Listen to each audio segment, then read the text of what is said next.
Hello everyone, a very good morning and welcome to BYJU'S Exam Prep. Welcome to our daily Hindu analysis. So let's get started with the analysis of today's The Hindu Newspaper by looking at the articles that we are going to cover in today's discussion. We have 5 important articles from today's newspaper.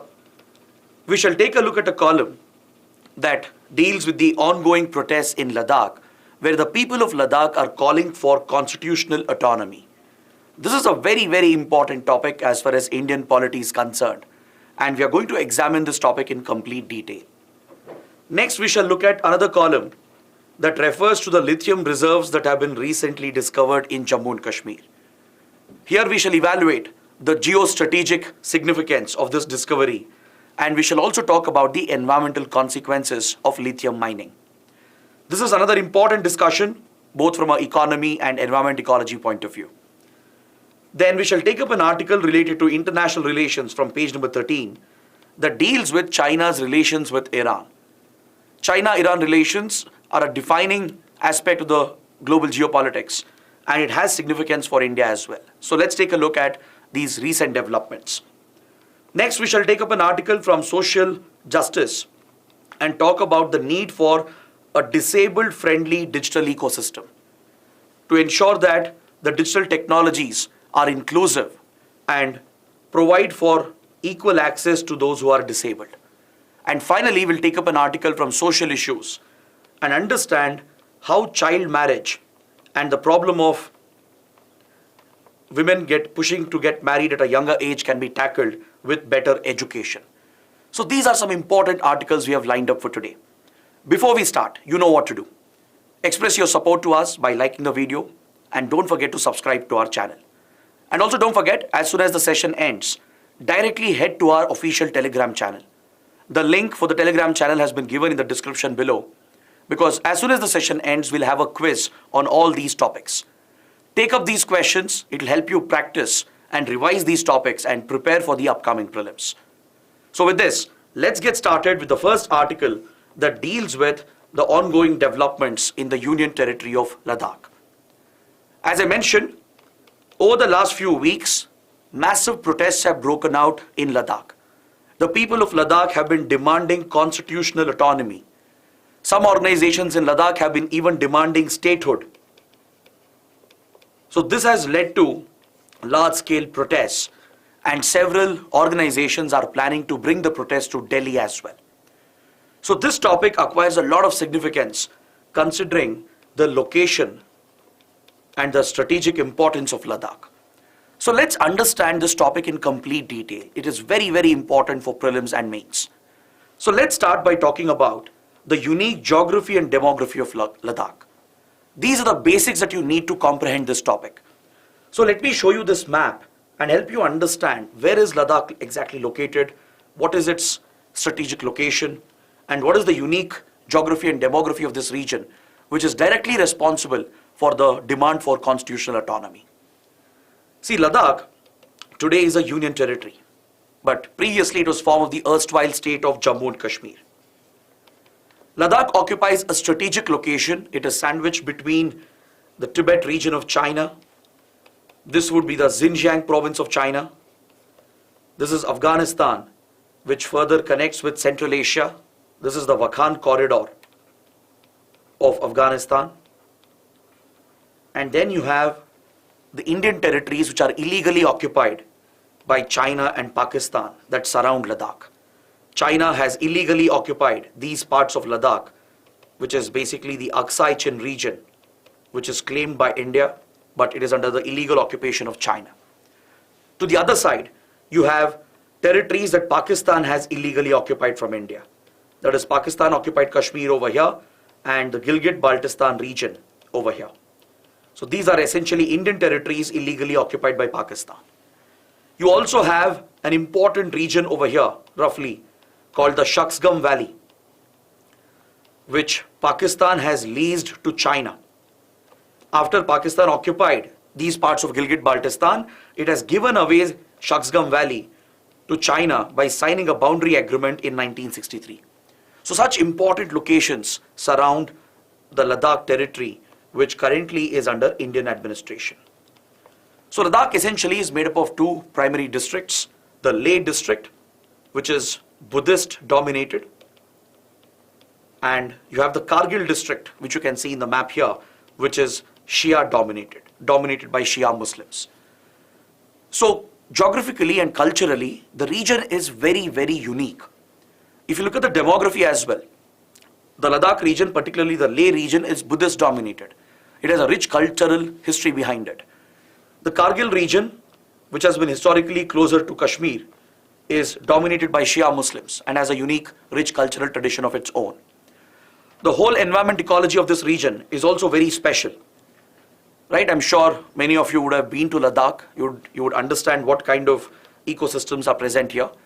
It's a sensitive Himalayan belt, and you have high altitude mountains, cold deserts, and the region is home to a very diverse set of flora and fauna.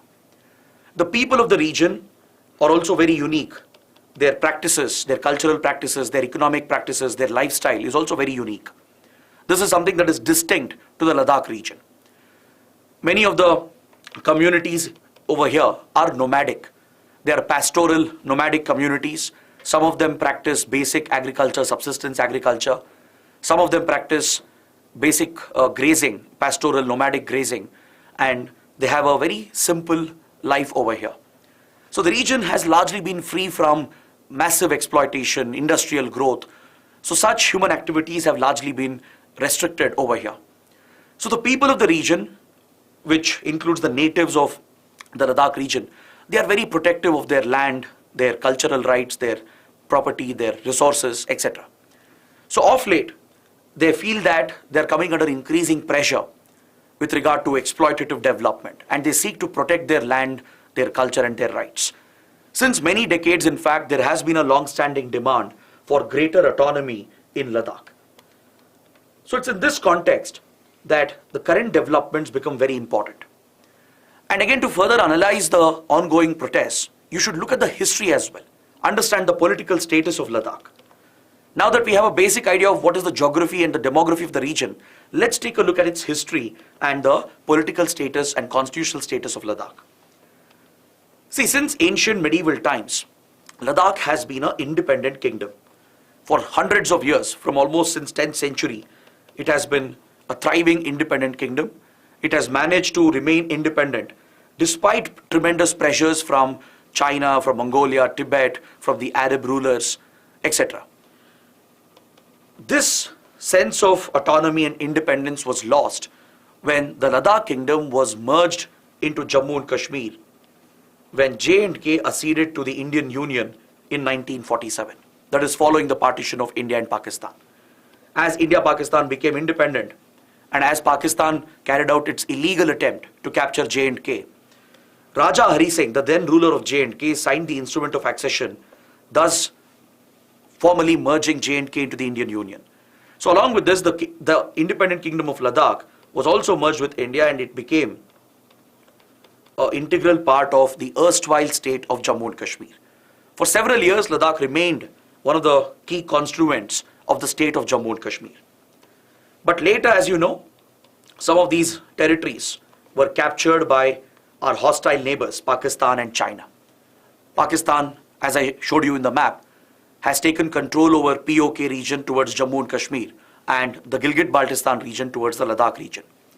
Pakistan remains in illegal occupation of these territories, and it even leased away Shaksgam Valley to China. China later occupied the Aksai Chin, the strategic Aksai Chin region, which is part of Ladakh, as it was a key connection between the Xinjiang province and Tibet, where China was facing internal problems. As China had forcefully occupied Tibet and Xinjiang, trouble was brewing for China in the 1950s. Local rebellions, liberation movements were growing. So to exercise its control and to move around security forces, China needed connectivity between Xinjiang and Tibet, and Aksai Chin was the common connection. So China started building a road through this Indian territory, and eventually, by the 1962 conflict, China occupied this area and remains in illegal occupation of this Indian territory. So today, the Ladakh that remains with India is a much smaller region that mainly comprises of the Leh and Kargil region. As I told you, Leh is Buddhist dominated, whereas Kargil is Shia Muslim dominated.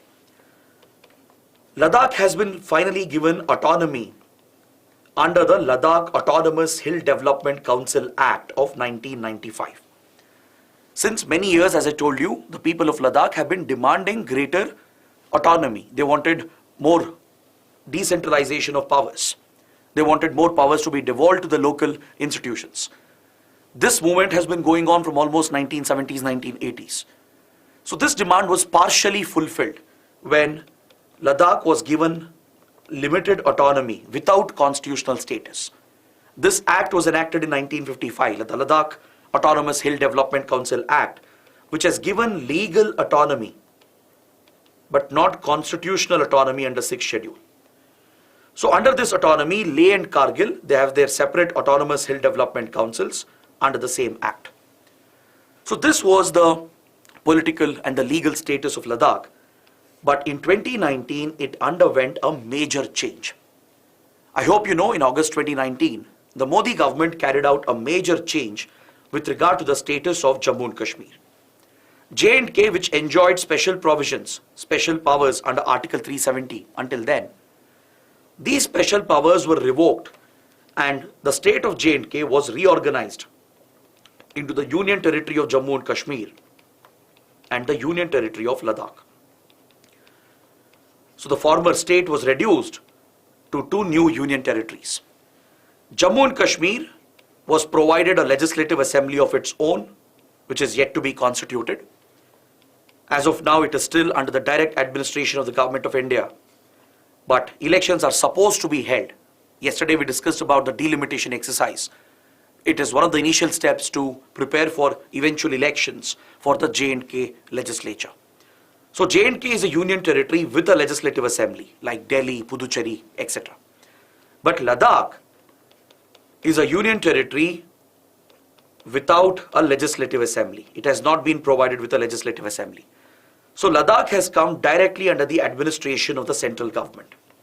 It is being directly administered by the Government of India through the UT administration, and it has no legislative assembly.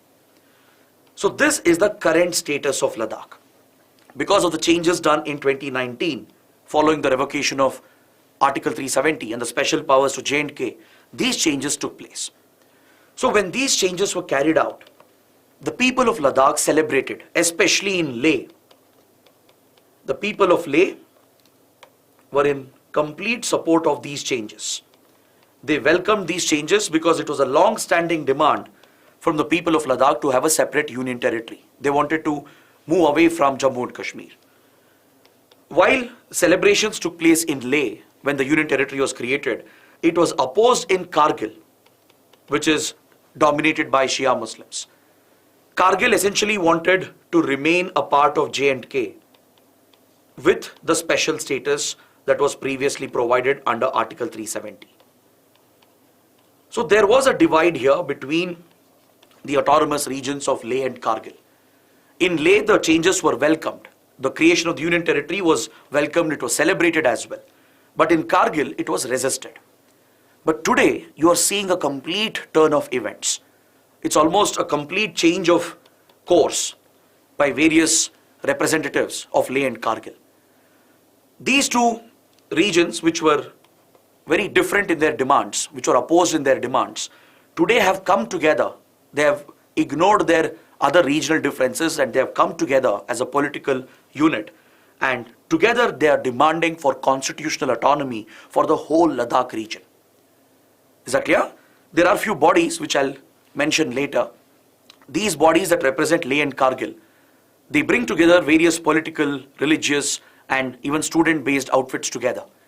So all these organizations representing Leh and Kargil, they previously had different objectives. Kargil wanted to merge with J&K.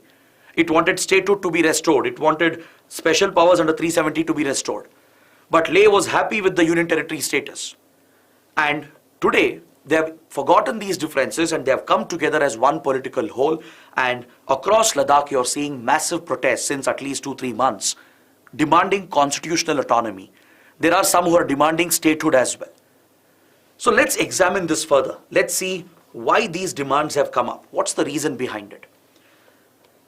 See, when Ladakh was created as a union territory, there was a complete loss of legislative powers for the region.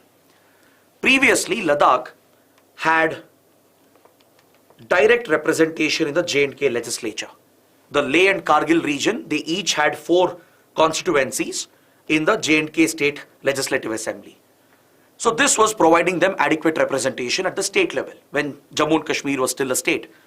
Leh and Kargil, they had 4 representatives each. Similarly, they had representation in the parliament as well. But now that Ladakh has been made a union territory without a legislative assembly, and since it is directly administered by the center, its representation has been brought down to just 1 single MP in the Lok Sabha. So as a result, the representation of the region has gone down in the parliament. The people of the region, they feel that their voice is not being heard at the center because the administration has taken complete control. The UT administration, which is under the center today, has taken complete control, thereby limiting the local rights of the people, and the local concerns of the people are getting neglected and ignored. This is the feeling that has come up in the last 3 years after these changes took place. Even though the changes were welcomed initially, especially in Leh, now the people of Leh are also against it and they want complete autonomy. They want constitutional autonomy under the 6th schedule of the Indian Constitution. Some protesters are demanding full statehood as well for Ladakh because they feel that their legislative powers have been compromised after they came directly under the rule of the center. The UT administration has taken full control, whereas the political representation for the region has gone down with just 1 MP representing them in the parliament. So this has led to complaints and allegations that the demands of the people of Ladakh is not being met. They have many unique concerns. They are facing many serious developmental challenges, and apparently these are not getting addressed. As I pointed out, Ladakh is indeed a very unique and special region. It has a very special geography. Its environment ecology is also very unique. The economy of the region, the culture of the region is also very unique and different. So naturally, the people of such a region, they would like to preserve their cultural identity. They would like to preserve their resources, their rights as well. And now they feel that this is under threat, under the direct rule of the center. They feel that this is administration from the outside. They feel that the officials of the UT administration who come from the outside have very poor, limited understanding of the local needs and the local issues. As I pointed out, Ladakh is known for its unique ecosystems, the cold deserts, the Himalayan high altitude mountains. It has a very unique biodiversity. It is blessed with a rich flora and fauna. It is home to very unique species, including the wild yak, the snow leopard, etc., and many other threatened species. It has a very unique culture. The Buddhist-dominated Leh region and even the Shia-dominated Kargil region have very unique cultures of their own. People have very distinct livelihood here, and the ecosystems are very, very fragile. Because please remember, this is the sensitive Himalayan ecosystem, which is very prone, vulnerable to climate change and human pressure. So the region cannot sustain intense human activities, industrial activities, urbanization. So such activities cannot be sustained in such a delicate region. There are many environmental challenges and concerns. Climate change has already increased these concerns. The melting of Himalayan glaciers, the changing weather patterns, right? These are already posing serious threats to the people of Ladakh. As I told you, the economy here is also very minimal. It's a subsistence economy. You have many nomadic pastoral communities which rely on grazing, cattle grazing and animal husbandry. Even the agriculture practiced here is very subsistence, very basic. The local trade and economy is also largely self-sufficient. It is sustainable. So the region is not equipped to deal with modern large-scale development. It's not able to cope with increased human activities, industrialization and urbanization. It will be threatened by large-scale mining activities, large projects, public projects. They could all pose a serious threat to the ecosystems, to the biodiversity, and more importantly, to the livelihood of the people, to the social and cultural status of the people. So the Ladakhis feel that their identity is being threatened, their rights are being compromised. So that is the primary concern they have. So that is the reason why they are opposing the centralized administration. Because there is an opinion which has come up in the last 3 years that under the direct rule of the center as a union territory, local needs can never be met. Local needs cannot be understood by outside officials.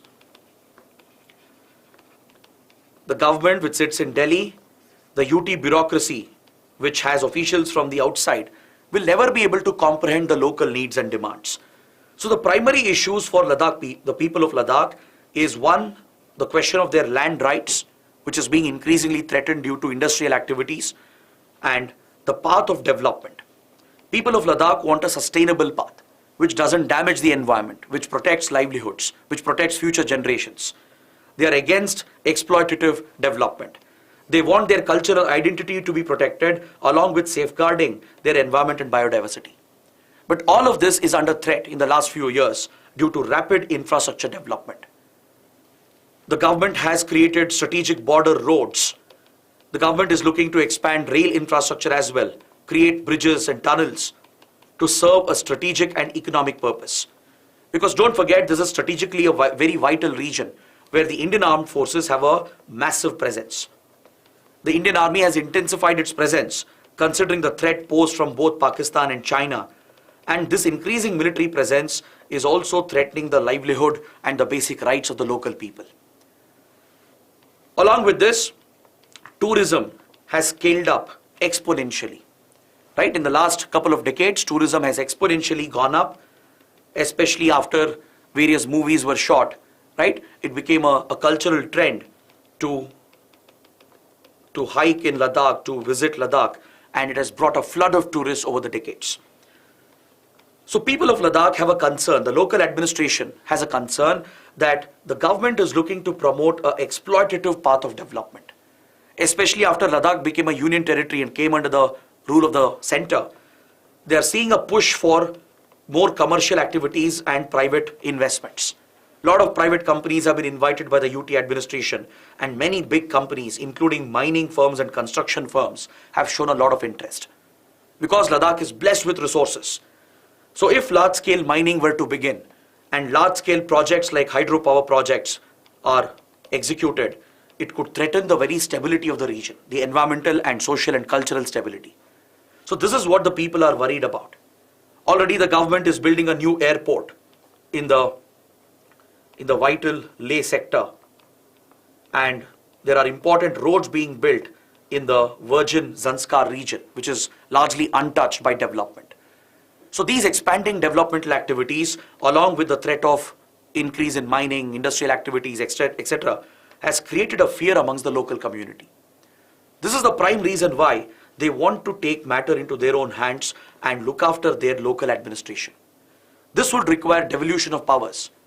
For example, in certain parts of India, in northeast India, such powers have been devolved to the local councils, to the local district councils. And that is exactly what the people of Ladakh are demanding. Because they fear that these large-scale activities could threaten the sensitive environment, lead to disasters including landslides and land subsidence, erosion, disturbance to wildlife, which in turn affects their livelihood and their well-being. These are the primary concerns that the people of Ladakh have.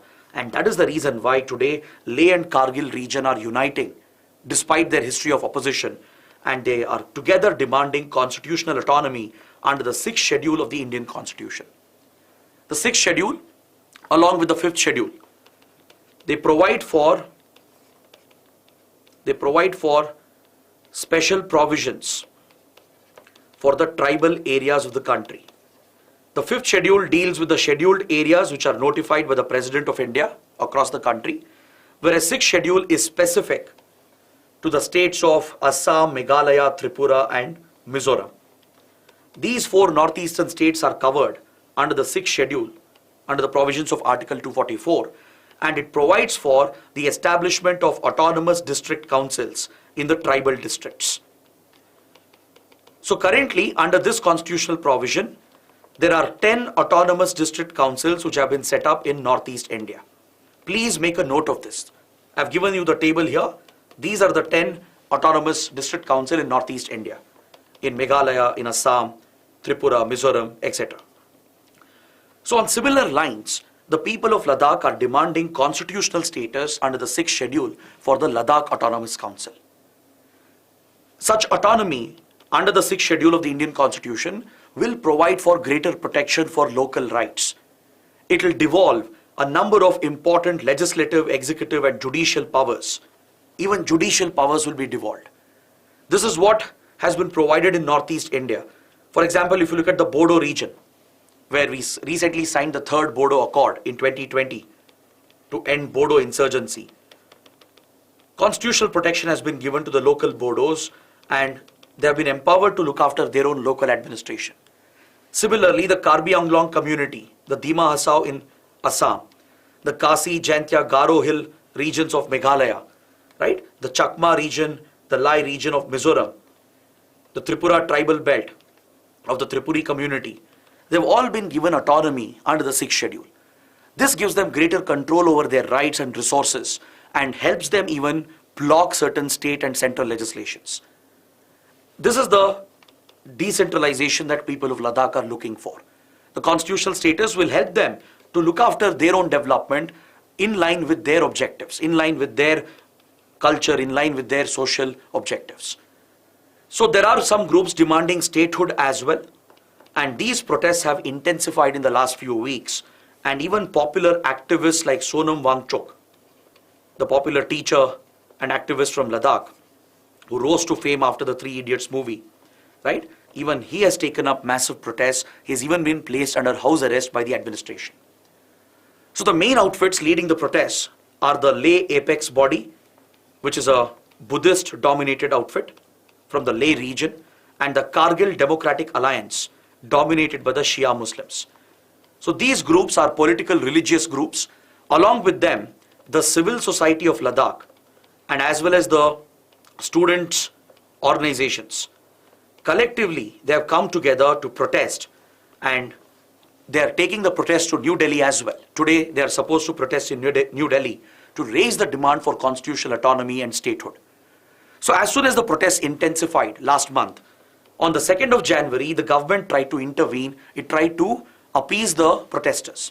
The Ministry of Home Affairs, which is responsible for center-state relations and the administration of Union Territory, it set up a high-powered committee under Minister of State Nityanand Rai to look at all the development issues of the Ladakh region, to address the concerns of the people, their developmental issues, their cultural concerns, the strategic location of Ladakh and its economic trajectory. To address all these issues and concerns, a high-powered committee has been constituted by the Ministry of Home Affairs under the Minister of State. But this committee has been rejected by the people of Ladakh. They are not satisfied with this. They don't want to settle for anything less than constitutional autonomy. So they have rejected the establishment of this high-powered committee and they are demanding constitutional status for the Autonomous Council. Now the government of India, as of now, appears to be against it. The government has made its intentions very clear that 6th schedule is meant for Northeast region. It's meant only for the tribal areas of these 4 states. That is Assam, Meghalaya, Tripura and Mizoram. The government has shown the inclination that it is not ready to provide any such constitutional autonomy to Ladakh. Because according to the government, enough funds have been allocated to Ladakh to provide for development.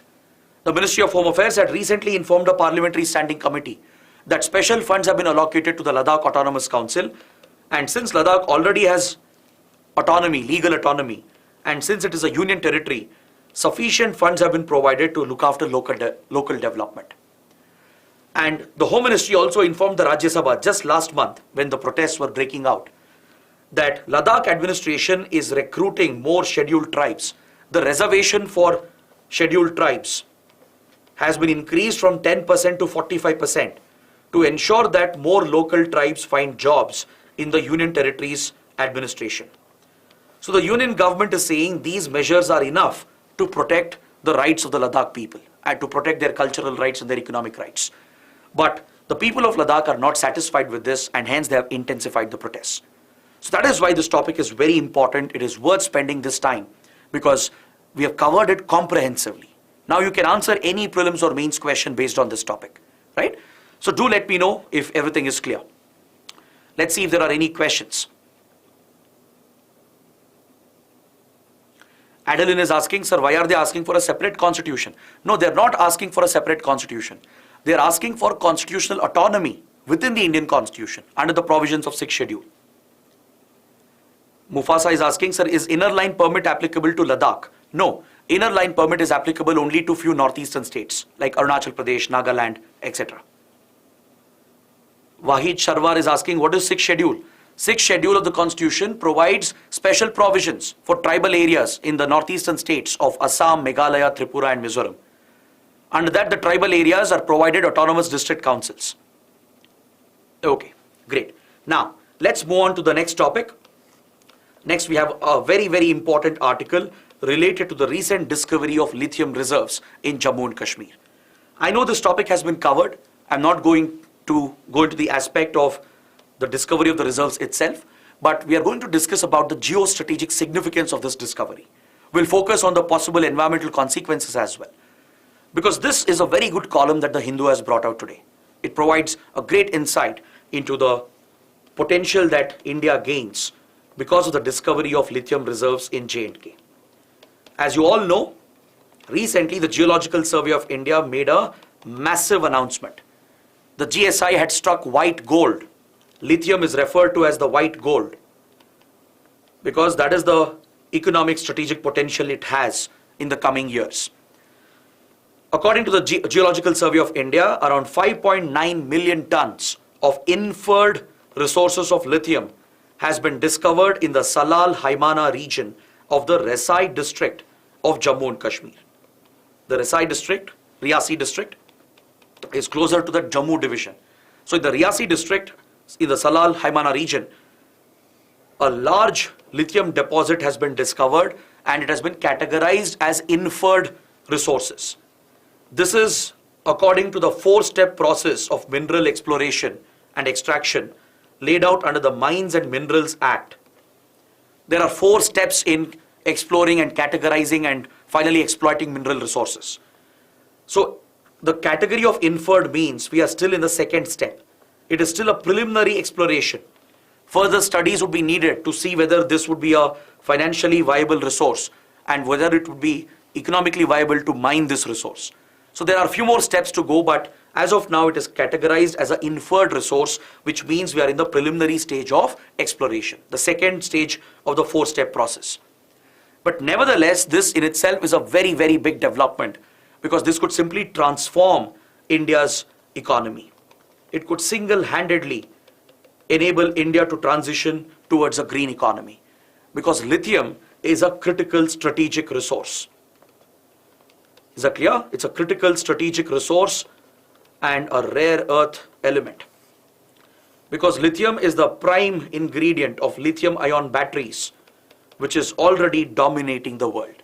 In many, many critical sectors, lithium is an absolutely essential raw material.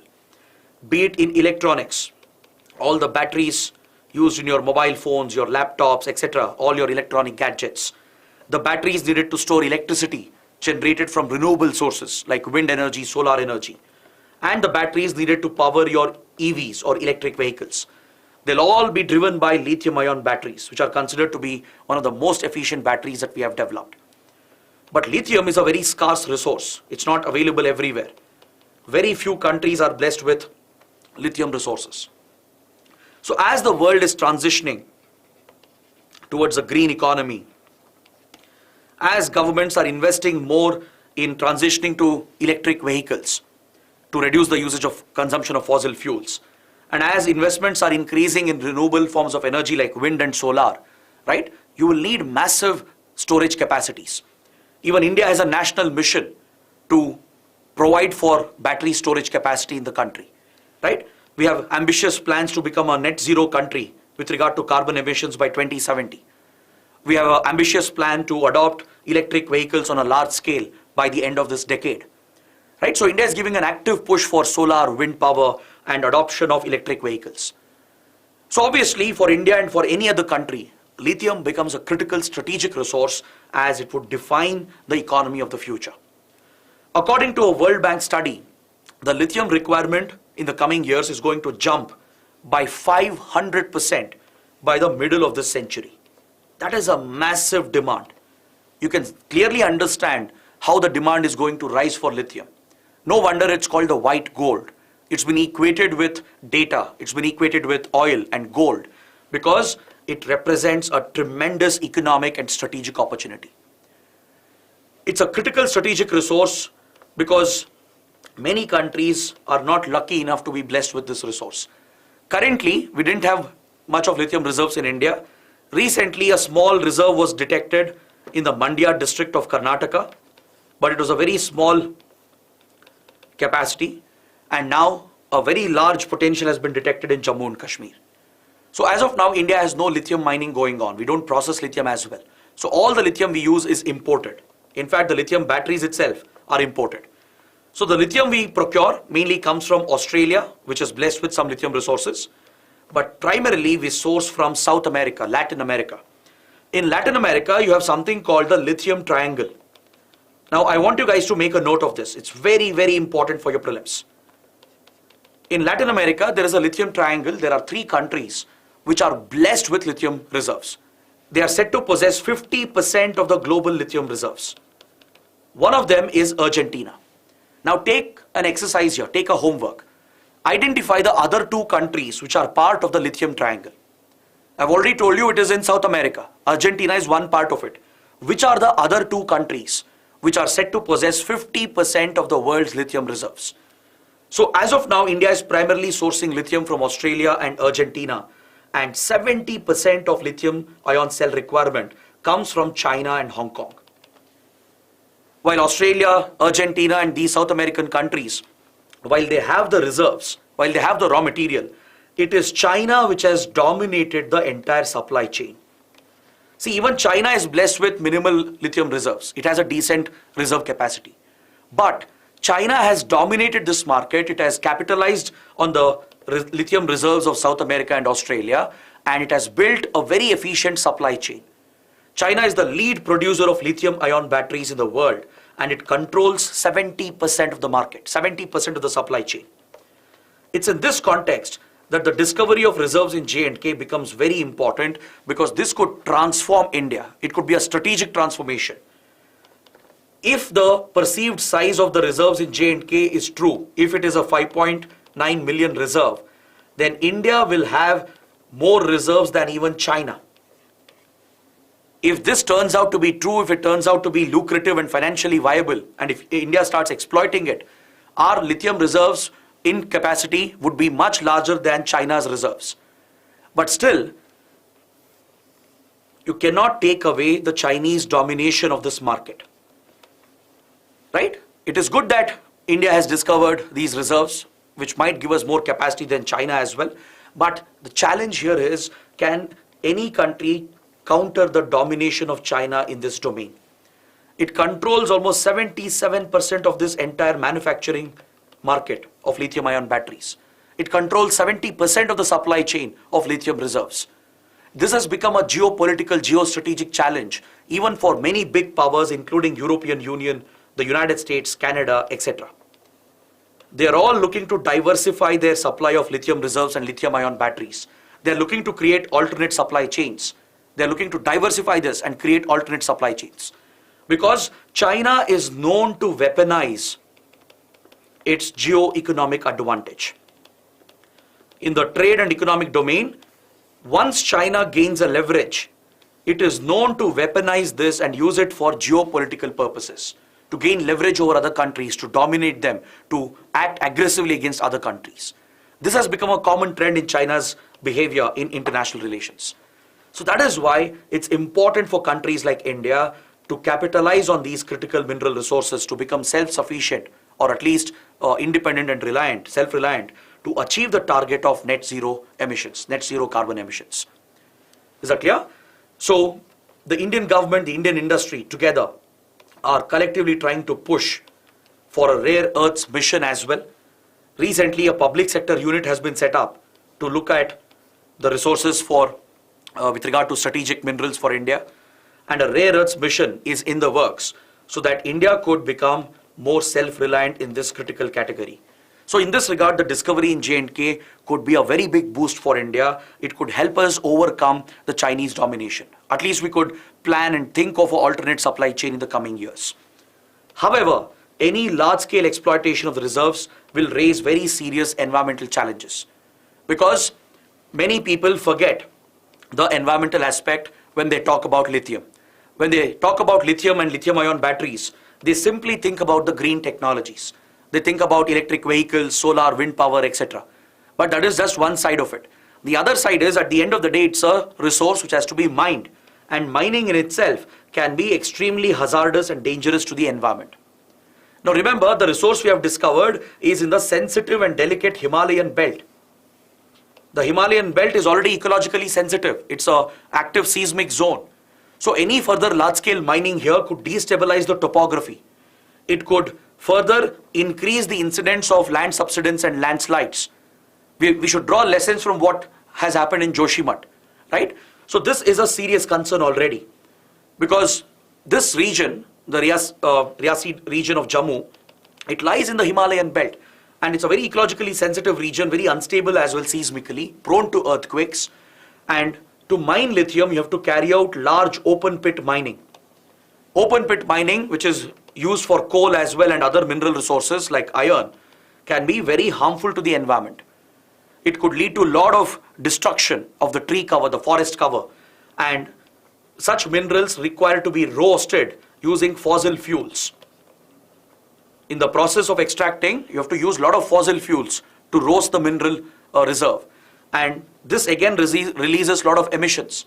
So according to estimates, to mine 1 ton of lithium, to extract 1 ton of lithium, you will end up releasing 170 cubic meters of water, wasting 170 cubic meters of water, and releases 15 tons of carbon dioxide.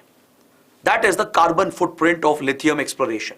For every 1 ton of lithium, 15 tons of CO2 would be released. Plus, it would be water intensive. You would consume around 170 cubic meters of water. So this will definitely have an environmental consequence and could also result in a social consequence on the local people. Now please don't forget, this region is already geopolitically very, very sensitive. Jammu and Kashmir is already a sensitive region geopolitically, facing challenges from Pakistan and China, and also there is an aggressive militarization from India's part to deal with the security threats, to deal with terrorism and insurgency, right? Since we have a state-sponsored threat from Pakistan, India also has militarized the region. So in such a region where people are already suffering from lack of development, lack of basic rights, such large-scale mining could even have adverse social consequences as well. So this is something that needs to be kept in mind. We need to ensure that we plan accordingly, plan sustainably, provide for inclusive approach. This is where we can draw lessons from the Lithium Triangle countries. The Lithium Triangle countries I was mentioning in South America, that includes Argentina, they have come up with very strict regulatory policies. Through very strict government regulation, they have managed to minimize the environmental social impact of lithium mining. So maybe India can draw lessons from here and go for a more balanced, sustainable approach. So this is what we should learn from this article. Now moving on to the next article, it refers to China-Iran relations. Now the question is, why is this topic in news? The topic is in news because Iranian President Ibrahim Raisi has paid an important visit to Beijing. He has met with Chinese Premier Xi Jinping, and both leaders have held important discussions, and they have committed to build a long-term strategic partnership.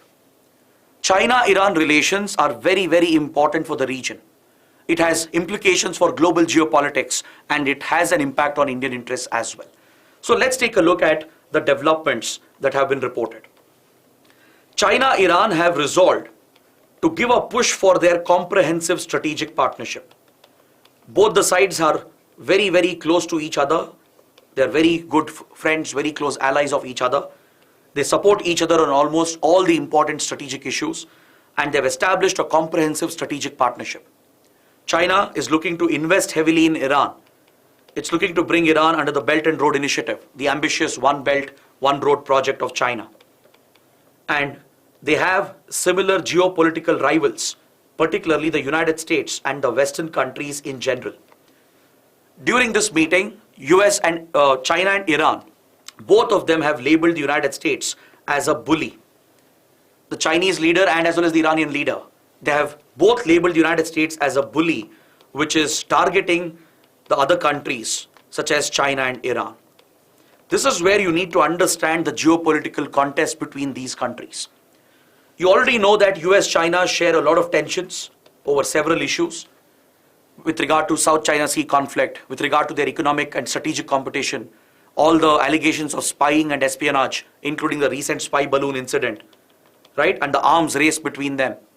So all these issues have led to tremendous tensions between US and China, and many strategic experts believe that this is a new version of the Cold War that we are witnessing between the two superpowers.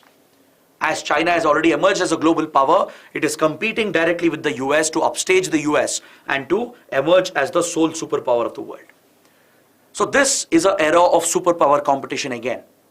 After many years of multipolar world, we are clearly witnessing a superpower competition between US and China in almost every domain, with regard to technology, like even 5G networks, with regard to cyber warfare, with regard to their maritime conflicts, with regard to their geopolitical interests, with regard to economic relations and trade. In every domain, US and China are in direct conflict with each other.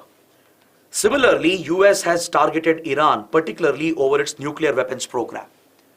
Since many years, Iran is developing a nuclear weapons program to shield itself against arch rivals such as Israel and the US. Iran has intense rivalry with both of them. Understood?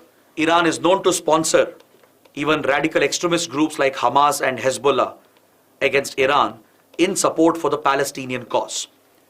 US and Iran are also involved in targeting each other. Israel as well keeps targeting Iran along with the US through its covert operations. So to secure its interests, Iran has pursued nuclear weapons to build a deterrence against Israel and the US. But US and Israel have repeatedly tried to sabotage Iran's nuclear weapons program. A few years back, there were repeated attempts, covert actions, to assassinate Iranian nuclear scientists. The CIA and Mossad, the intelligence agencies of US and Israel, were reportedly assassinating Iranian nuclear scientists. And they even carried out a cyber war campaign by using a computer malware called Stuxnet. By using Stuxnet, which was a very sophisticated computer worm, a malware, they destroyed the nuclear centrifuges of Iran to slow down Iran's nuclear program. So China and Iran have taken a stand against such hostile actions of the US. They have said the US is a country which bullies the other countries, targets them, sabotages their interests, and US, as you know, has imposed crippling sanctions on Iran, economic sanctions, so that it can cripple the economy of Iran and thus derail its nuclear weapons program. This tactic of the US, this pressure tactic, has been labeled as bullying tactic by China and Iran. That is how they see the United States. In 2015, these tensions were partially reduced when the Iran nuclear deal was worked out. It's also called the JCPOA, the Joint Comprehensive Plan of Action. This was a nuclear deal mediated between Iran and the US and essentially the P5+1 countries. That is the 5 permanent members of the UN Security Council.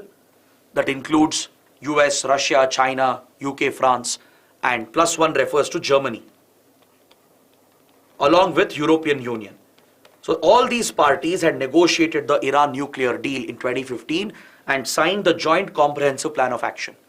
Under this agreement, US agreed to lift the sanctions on Iran, and in return, Iran committed to shut down its nuclear weapons program and even to return its nuclear weapons stockpile. The fissile material that it had created, it agreed to transfer this to other European countries. This deal was worked out, the US had lifted sanctions as well, and the tensions were reducing. But in 2018, the then US President Donald Trump, he unilaterally withdrew the US from the agreement. Donald Trump, who was aligned more with the more conservative elements in Israel, was seen to be targeting Iran more aggressively, and he alleged that Iran was violating the terms of the deal without any basis, without any evidence. He alleged that Iran was secretly still developing nuclear weapons. Based on these allegations, he withdrew US from the deal and reimpose crippling sanctions on Iran. Since then, US-Iran tensions have escalated drastically and China has come to the assistance of Iran. As Iran's economy has crippled, right? Even India, for example, India, which is a very close friend otherwise, India was forced by Donald Trump's administration to cut off trade relations with Iran. Iran at one point was a top oil supplier to India. It was the second highest oil supplier to India at one point. But because of American pressure and American sanctions, India was forced to zero out oil imports, to reduce and cut off oil imports. So Iran has been upset with India because of this, as India fell under American pressure. So that is one reason why India-Iran relations have been compromised. Otherwise, Iran was strategically very close to India. We had even invested in many important projects like the Chabahar port project. Through the strategic Chabahar port, we could connect with Afghanistan and Central Asia. There were many other key projects that India and Iran were working together on. And counter-terrorism, countering Pakistan was also a common objective. But India has affected its relations with such a key partner because of American pressure and American sanctions. So while India-Iran relations have suffered because of the American policy, China-Iran have gotten closer as the US has put more pressure on Iran.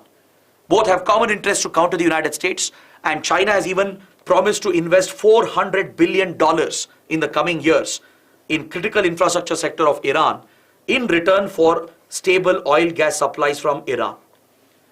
Because China is also deficient in fossil fuels. It depends on oil and gas from the West Asian countries.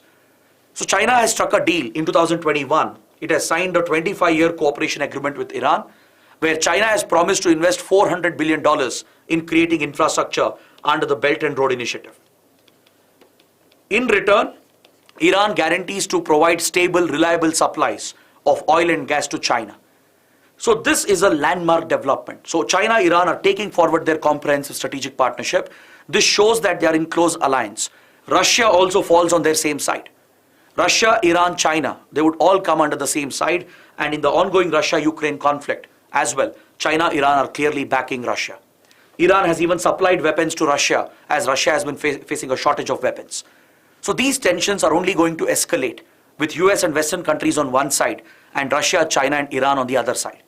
And this will create problems for India. It is going to affect our equations with various partners. It will create more diplomatic challenges for India. So that is why the development is important and relevant. And it's an opportunity for us to understand the broader China-Iran relations. Now moving on, the next two articles, relatively smaller articles. This article is relevant for social justice. According to me, it's very important for an essay topic, maybe even a potential mains question. The authors here are talking about the need for creating a digital ecosystem which is disabled friendly. See, when it comes to the differently abled or the disabled, it's very, very important to ensure they have equal access to all services. Now, for example, if you go to a mall or a government office or a hospital, right, you will see that special provisions would be made for the differently abled, which is the more apt term to use instead of disabled, right? So for the disabled or the differently abled, special access provisions are created. Special ramps are built, the lifts, the entrances, the doors, everything would be disabled friendly in all public spaces. So while physically we are enabling access to them, to all facilities, to ensure that they are not left behind, digitally, in the digital world, in the virtual world, the disabled have been forgotten. This is the point the writers are trying to make. If you look at various mobile applications, the electronic devices, the mobile phones, the laptops, the way the internet is structured, the way various apps are designed, right? They do not have inbuilt disabled features, which allows them also to access these technologies equally and inclusively. Some companies have done it. Some companies have that orientation towards the disabled community, but many other companies, many apps, many phones, etc., they don't have this inbuilt design feature. So the writers are saying this creates a digital divide, and in today's world, this could be a huge social divide. Because today's world, today's economy is based on the internet. It is driven by the digital economy, right? This is going to increase further. So that is why the writers are calling for inclusive digital ecosystem that is disabled friendly. They even provide statistics to justify their argument. According to the census data of 2011, just 2.21% of India's population is differently abled. This is according to the government. But the writers say this is a gross underestimation. This is a very gross underestimation because according to the WHO, at least 16% of the global population is disabled. So if you were to extrapolate this data and apply this to the Indian context, at least 192 million people in India would be differently abled. This is the argument the writers are making. So the census numbers are severely underestimating the number of disabled people in the country. Now when such a vast population is differently abled, they should have equitable inclusive access to all forms of digital platforms. Technology in general is seen as a leveler. It creates a level playing field. It erases all divides, and that is the strength of technology. Just look at the internet. The internet in itself is a platform which has erased many boundaries. It has erased the divides of caste, class, etc. and created a more level playing field. Right? Even a small business, even a small entrepreneur can compete with a large MNC. That is the power potential of technology. At the same time, if technology is not used to create a level playing field, it can even create a huge divide, a great divide. For example, during the pandemic, when education largely shifted online, many students who come from the middle class, upper class families, they could easily afford online education. They all had smartphones, high-speed internet. But the lower sections of the Indian society, they got left out. Schools were shut and they couldn't access online education because they didn't have smartphones, they didn't have internet. So technology can also become a divide, a great divide, if it is not used to create a level playing field. So this is the argument the writers are making, and hence they are calling upon the government, the policy makers, and the private industry, the tech industry in particular, to focus on the disabled community and ensure that features are incorporated which allows the disabled to access digital platforms, be it the mobile applications, the digital payment gateways, the digital wallets, the electronic devices themselves, right? The various apps and algorithms that we all use, they are not exactly disabled friendly. So the writers are saying right from the scratch, when a company or when a startup, starts building an app, from the very scratch they should include provisions for disabled friendly features. Because at least 12 crore smartphone users in India are disabled, according to the writers. 120 million smartphone users in India suffer from different disabilities, either hearing disability, visual disability, eyesight related disability, speech related disability, etc. And the writers are calling upon the entire stakeholders to take this into account. So the government needs to give a push, the policy makers have to give a push, plus the industry itself on its own. It can employ AI algorithms and design applications which can provide for disabled friendly features. Right? Today, artificial intelligence is in a position to deliver those customized services for the disabled. So if mobile applications, operating systems, the electronic devices themselves, the phones and the laptops, if they become more disabled friendly, it will create a more inclusive digital ecosystem. That is what the writers are calling for. Understood? Now coming to the last topic, an article related to social issues and the status of women in the Indian society.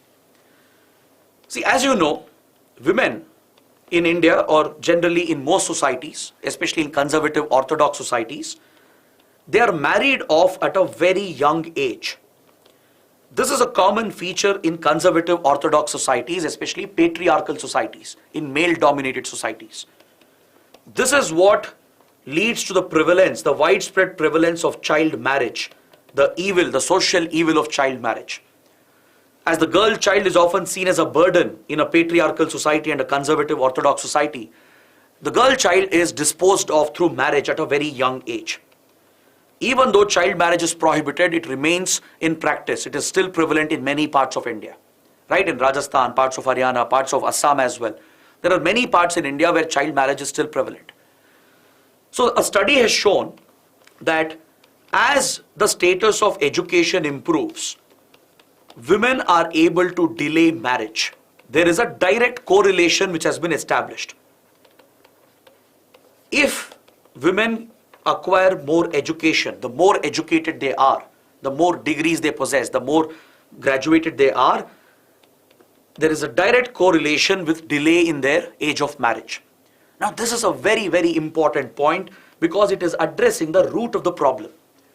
The reason why child marriage prevails and the reason why women especially are married off at a very young age without allowing them to explore their opportunities is because women in general have limited access to education. This may not be entirely true with urban areas, but generally in rural areas, it is widely prevalent. But even in urban areas, you can notice that in most families, women are married off at a very younger age. But if the woman has higher education, if she has finished, let's say, a 12th standard level education, or if she is a graduate, if she is a postgraduate, if she has a doctorate, as the level of education goes up, you directly notice a delay in the age of marriage as well. So this is the correlation established by the National Family Health Survey number 5. The data collected between 2019 and 2021 has clearly shown that more educated a woman, the higher is her negotiating power in the family and the society. It helps us beat the patriarchal tendencies and delay marriage and get married when she wants. Make marriage her choice, not the family's choice or the society's choice. And the other important finding here is that even if women are wealthy, even if they come from wealthy families, if they themselves are rich, that alone is not helping them to delay marriage. So that again highlights the importance of education. Just being rich does not provide that negotiating power for the women, right? In a patriarchal society, men still dominate the households. So as a result, women don't get that negotiating power just with wealth, but they are getting that negotiating power with education. And this highlights why education is the key for women empowerment. Study has also shown that caste and location also plays a role in the age of marriage. In upper castes, right, which are more well off, which are more stable, the age of marriage is delayed. But in lower castes, as you go down the social order, when you come towards the lower castes, the poor people, the Dalits, you'd find a direct correlation with marrying of younger women at a very young age. Similarly, a divide is noted with rural and urban areas as well. Rural women tend to be married off at a younger age as compared to urban women. So these distinct social divides have been brought out by this survey, and the Hindu has presented this in the form of a data map. Is that clear? So what should you conclude from this? With better education, women gain more bargaining power in the family and the society, thereby delaying their marriage, thereby addressing the root of the problem to eliminate child marriage in India. The other correlation is wealth alone is not sufficient to gain negotiating power. There is no direct correlation between wealthy women and delaying age of marriage. But there is a direct correlation between better education and higher negotiating power through which they are pushing the age of marriage. The other important point is caste and location also plays a role. Upper caste women, right? In upper caste families, the marriage age is delayed because the families are more progressive, families are generally more stable. But as you go down the social order in the lower caste, it is a tendency to push off women to marry at a younger age. With regard to location, the rural-urban divide also comes into picture. In urban areas, there is a greater respect for women's choices, a slightly relatively greater respect, which allows women to make their choices, career choices, thereby delaying the age of marriage. But this is not a luxury in rural areas. You see a drastic contrast here in rural areas where women are pushed to marry at a young age. So the answer is very clear. To address the problem of child marriage and women, getting pushed off to marry at a young age, the solution lies in better education. Education is the most powerful transformative tool, more powerful than even money. That is the important point you have to draw. That is the conclusion you have to draw from this article. So on this note, I bring my discussion to an end. There are a couple of mains practice questions I've given, so you can practice your answer writing. So do write answers for these questions. It's all based on what I have discussed. So do write the answer and post your answers in the answer writing portal, for which the link has been given in the description box. Don't forget, directly head to our Telegram channel immediately. The link is provided in the description box again, because as soon as I end the session, there will be questions asked on all these topics, prelims questions. It will help you revise these topics, practice them, so you prepare thoroughly for your upcoming prelims. So I hope it was a good session, a fruitful session. Do let me know how it went. I'll take a look at all your comments. Keep supporting us with your likes. If you haven't subscribed to our channel, this is the time. Subscribe to the channel, hit the bell icon for more updates. So that's it from my end. Thanks for watching. Have a good day.